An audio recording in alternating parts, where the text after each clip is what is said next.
नमस्कार, India now 24 चॅनलमध्ये आपलं स्वागत आहे। आज आपण पोहोचलेलो आहो श्री क्षेत्र पंढरपूर या ठिकाणी आणि मंडळी आपण पाहू शकताय आपण चंद्रभागेच्या अशा पवित्र नदीच्या तीरी उभे आहोत। आपण या ठिकाणी पाहू शकताय की आषाढी यात्रा आहे आणि आषाढी यात्रा म्हटल्यानंतर सर्व संतांच्या पालख्या ह्या पंढरपूरमध्ये दाखल होत असतात। आता देवाला अगरबत्ती धूप दीप माल्यादी सुगंधीनी मालत्य आणि प्रभू अशा पद्धतीने धूप दीप देवाला दाखवण्याचं काम सुरू आहे। त्याला धूपारती असंही म्हणलं जातं। विष्णुमय जग वैष्णवांचा धर्म भेदाभेद भ्रम अमंगळ ही वारकरी संप्रदायाची भावना आहे। आरती ओवाळली जाते, दीपारती धूपानंतर अशीच काफी जय घोष करत पुढे पुढे चालायचं आहे। माऊलीचा गजर करायचा आहे, तोंडाने माऊलीचा गजर करायचा आहे।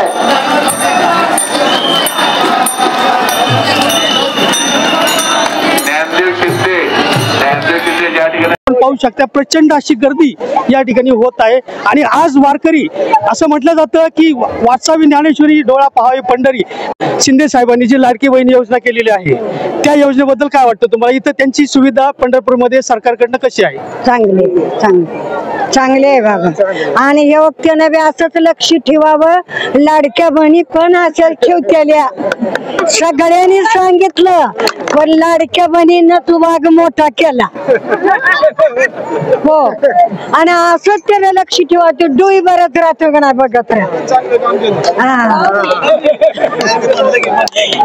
चांगलं काम केलं आणि येऊ काय बाबा, ती बी सुखी राहू दे, आम्ही बी सुखी राहू दे आणि अशीच भगवंतानं वारी मोर चालवा।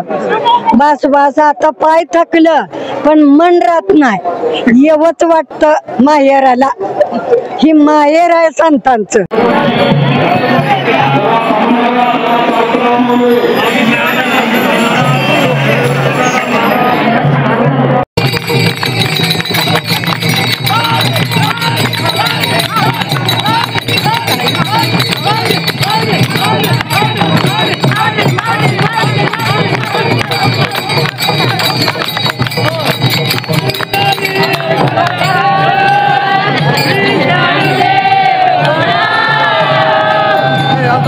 समेत आता या ठिकाणी दुसरे वारकरी आहेत।